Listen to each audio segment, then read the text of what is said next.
Matthew is a moron. He stole my car and got it impounded when he was soliciting sex from an undercover cop. I mean, seriously. I still haven't gotten my car back, and that's why I'm bringing it to Judge Pierre's court today. Tracy is completely out of her mind.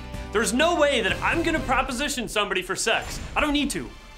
I even got the solicitation charges dropped, okay? I could have helped her get her car back, but she didn't want my help. So, you know, she's on her own.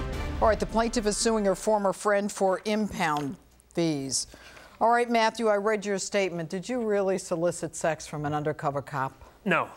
No. So why were you arrested for soliciting sex from an undercover cop? It's like a huge, ginormous misunderstanding. I went over to Tracy's house with her sister Patrice. She picked us up earlier in the day and we went over there to go watch TV. So I dropped off her sister at home and I continued on my way home. I was coming up to my neighborhood and I pulled up to an intersection and there was a woman standing on the side of the road and I thought I knew her.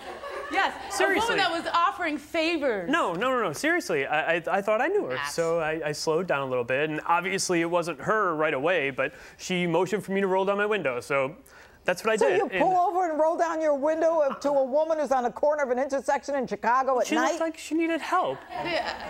I'm a nice guy. I'll do anything for anybody. Hogwash, you're a nice guy. So she told me that her car ran out of gas and she needed a ride. So I agreed. She told me she'd take $10. How do you know she's not a serial murderer? What do you mean you agree? Who are you? I'm just nice. I'm just a nice guy, but it's my neighborhood.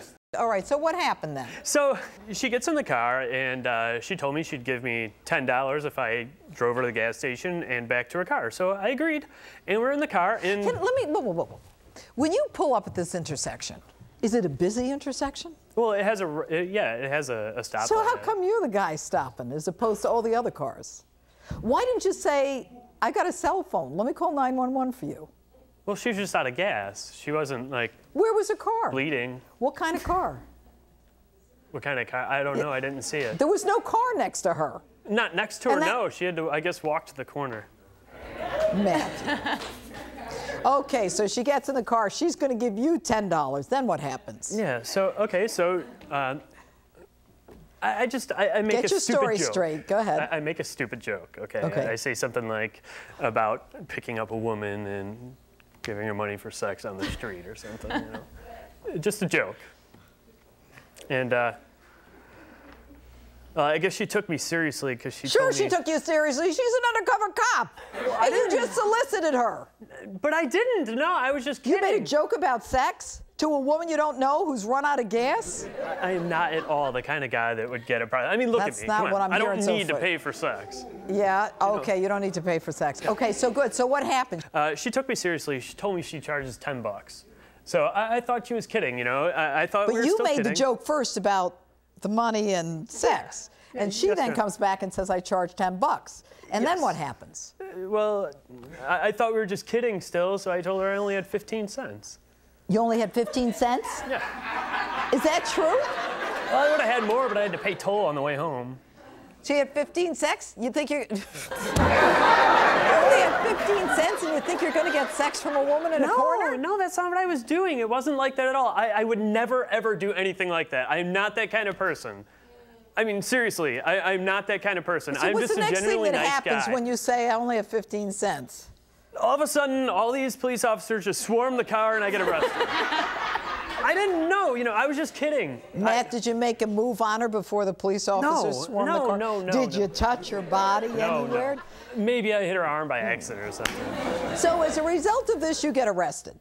And as a result of that, your car is impounded. Yes, it is. And you are here suing for how much money? $2,040. Okay, because your car's in the impound. And because he decided to beef up his hooker collection in my automobile, I now am responsible because I found it's my car. I was subpoenaed in December. And they told me that's how much I owe. And then I got a letter in January saying that they're going to garnish my paycheck, lien on all my property, and I can't even renew my driver's license until I pay this debt. Should have listened to me. Listen to you. I could have got you out of all of that. I could have got you out of everything. Right. How? I had proof. How are you going to get her out of all of this? Documents that all the charges were dropped. Were the charges dropped? Yes. Why were the charges dropped, Matthew? Because I had to go to court. After I got out of jail, I called her right away. How long were you in jail? Just a few hours. Okay. I was out by morning. Okay, and do you call her up and say, by the way, I got arrested and your car was impounded? I told her exactly, yes, Your Honor, I told her exactly what time did you get this call? What time did I get this call? At 4 a.m. So you now think that he should pay $2,040 for the impound, and they're going to put a lien on her property, they're going to garnish her wages, and you can't get a license? Is that what you said? I can't renew my license. She can't renew her license. What do you want to do about that? Your Honor, I really don't think that there is anything I should have to do about it. I was told, you know, the charges were dropped, I had the documents, and that they Where are would the documents? waive the impound. I lost them. What? Well, it's been a while, and I lost them. You don't have the dismissal of the charge? No, I had them when her court date came around, and I told her I'd bring them so I can get her out of it, but the day that she was supposed to call me, the day of her court date, she never called me to go with her. She brought somebody else. And I had all the documents that could have got her out of everything. Whoa, whoa, whoa. I'm not even sure the charges were dismissed. You haven't proven to me the charges were even dismissed. They are dismissed. So why wouldn't you go to court and get a copy of the dismissal from the court clerk and give it to her so she doesn't have to worry about, you know, getting renewing her license, the garnishing of her wages, or a lien on her property? I honestly didn't think of it, Your Honor. Well, don't you feel a little guilty that you're cruising around in her car and that she's now suffered $2,000 worth of damage and you don't have enough foresight or, you know, a concern for her to at least get the dismissal, assuming there even is a dismissal? There is a dismissal. Look at me in the eye when you say that. There is a dismissal.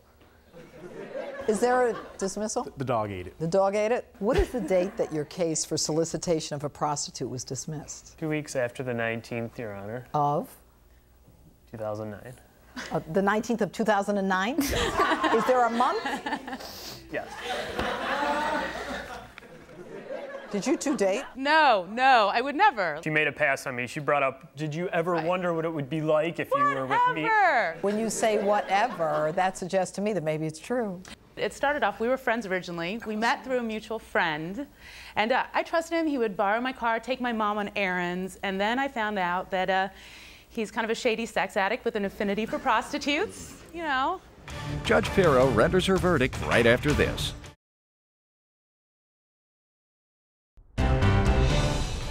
Plaintiff Tracy Jenkins is suing her former friend, who she claims stole her car and then caused it to be impounded when he solicited an undercover cop for sex. Here's the bottom line, all right? The issue for the court is whether or not you owe her $2,040 as a result of your driving her car and it being impounded. Now, let me give you a little life lesson here. The next time you want to pick up a woman at a street corner that you think has run out of gas but you don't see her car, I would suggest that, you know, instead you go to a bar. There are a lot of women there who want to meet guys like you, okay? And you, as far as I'm concerned, what I would have done is I would have been all over this guy to make sure, look, you're losing money every day. You can't renew your license. They're going to garnish your wages. You commit a crime in a car, and it doesn't matter even if the charges were dismissed. And I don't believe you, Matthew. But if the charge was dismissed, it's probably because it was your first offense. It doesn't matter because you took her car. Once you took her car, you had a responsibility to be reasonable in terms of the care of that car and to not be negligent. As a result of your trying to solicit a prostitute, you know, at the end of the day, she's out $2,000, and therefore, you owe her $2,040. The verdict is for the plaintiff, pure and simple. Thanks for coming to court. Justice was served today. I mean, he is one of those people where it's just anything out of his mouth, it's just fluid lies. If they don't believe me, they don't believe me, but I just want to clear my name that I would never do anything like that. I would never, ever, ever in a million years pay anybody for sex. I don't need to. I mean, really. And that's the end of that.